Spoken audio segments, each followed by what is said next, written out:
Biyya akkam jirtan nageenyi sanbaraadhaa daawwattoota JMN oduuteen taayiroo tabii keessattiif biyya laasanii qabannee dhumne jira. Akkuma oduuteennaan waliin tura oduu waliin ana jaatanii uqqaati. Oduuwwan ijoo biyya keessatti odeemnu Itiyoo Telekoomiin raawwii walakkiinsa waggaa bara bajeetii 2018tiin bu'aa qarshii biiliyoona 85.2 argachuu ibsa. Barkum 2018 qof lammiileen Itoophiyaa 45,000 ol Saawud Arabiyaa gara Itoophiyaa deebi'aniiru jedhe ministeerri dhimma dubartootaaf hawaasummaa. Daandiin qilleensa Itoophiyaa balaliiwwan gara buufatawwan xiyyaara magaalota naannoo Tigraay akka keessatti taasisu haquun dubbatame. Israa'el saree baal sammuu namaa doochisuufuun Itoophiyaa farjoomte. Duwwaan ijoo biyya alaatti qajeelamoo haleellaa Ameerikaa kamuufuu deebii kennuuf qophiidha jetti Iraaniin. UN kutannoon Itoophiyaan nageenya addunyaatiif mul'ifti galateeffate. United States gargaarsi midhaan nyaataa yookaan sagalee Somaaliyaa irraa uggurtee turte eegalchiifte. Oduu bal'ina biyya keessatti qajeeluu Itiyoo Telekoomiin raawwii walakkiinsa waggaa bara bajeetii 2018tiin bu'aa qarshii biiliyoona 85 ol argachuu hojii raawwachiistuun olaanaa Itiyoo Telekoom Fireewoot Taammiruun ibsiti. Gurgurtaa miiliyoona 10.2 ol geggeessuu kan ibsu dhaabbatichi karoora waggaaf qabamu walakkiinsa waggaatti milkeessuus ibsameera. Lakkoofsi maamiltoota dhaabbatichaa miiliyoona 87.1 ol ga'uu hojii raawwachiiftuun dhaabbatichaa Fireewoot ibsitee jirti. Dhaqqabis tajaajila Telekoomii baadiyyaa dabaluuf walakkiinsa bara bajeetii kanaa fi ijaarsi bu'uuraalee misooma aanaalee haaraa 130 fi kan ijaaramta'ullee ibsitee jira. Ijaarsi bu'uuraalee misoomni Telekoom teekinooloojii fufiinsi qabuun qaqqabummaa maamiltoota dabaluuf tooftaa istiraatejik pilaan 2028 is keessaa tokko Itiyoo Telekoomii ta'utu ibsame.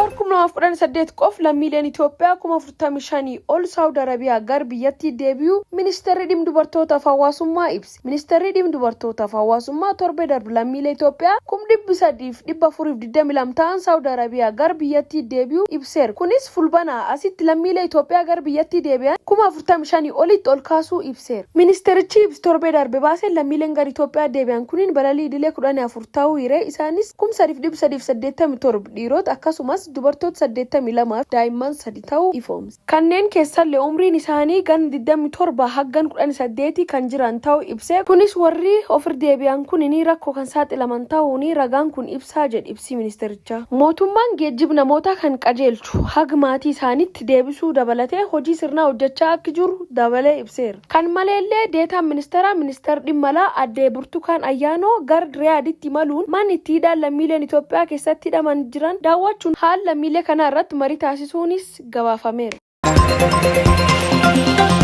Daandiin qilleensa Itoophiyaa balalii gara Tigraay taasisu haqe.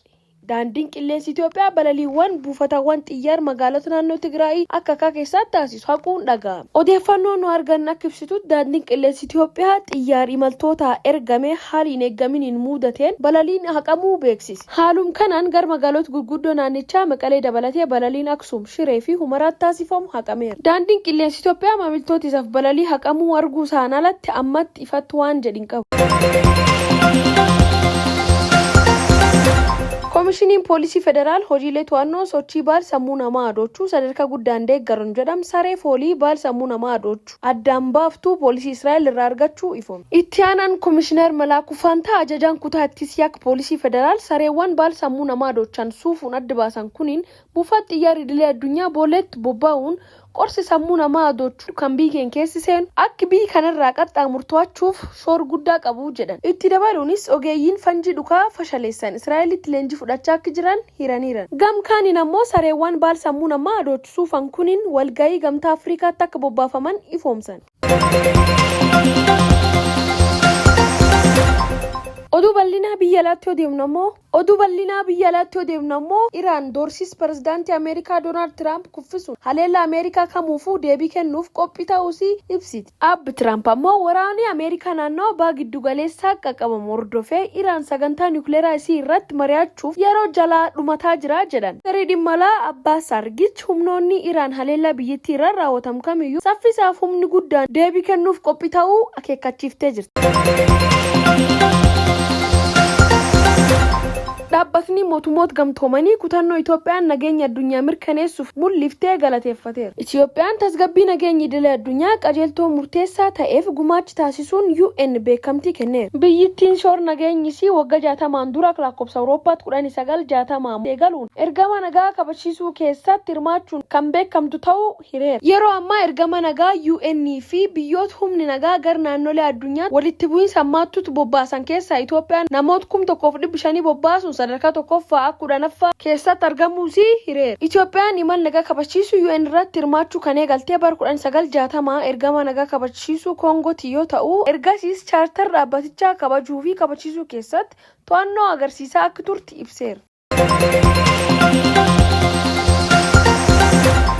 United States gargaarsi midhaanii nyaata yookaan sagalee Somaaliyaa irraa uggurtee turte eegalchiifti. Taatee mankuusaa gargaarsi Moqaadishootti argamu irratti ga'e ilaalchisuun mootummaan Somaaliyaa itti gaafatamummaa fudhachuun United States gargaarsi nyaataa jalqabsiisuusii ibsiti. Aangawoowwan mootummaa federaal Somaaliyaa muraasaanii eeyyam sagantaa gargaarsi nyaataa addunyaa WFP gar mankuusaa gargaarsi namummaa Moqaadishootti seenuun saamichi raawwataniiru jechuun dhaabbanni sagantaa gargaarsa addunyaa himataa tureera.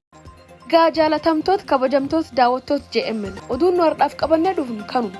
Akkuma oduu teennaa waan waliin turtaniif galatooma ulfaadha. Share, like, subscribe gochuu ammoo hin dagatinaa. Nagaa Waaqa keessa.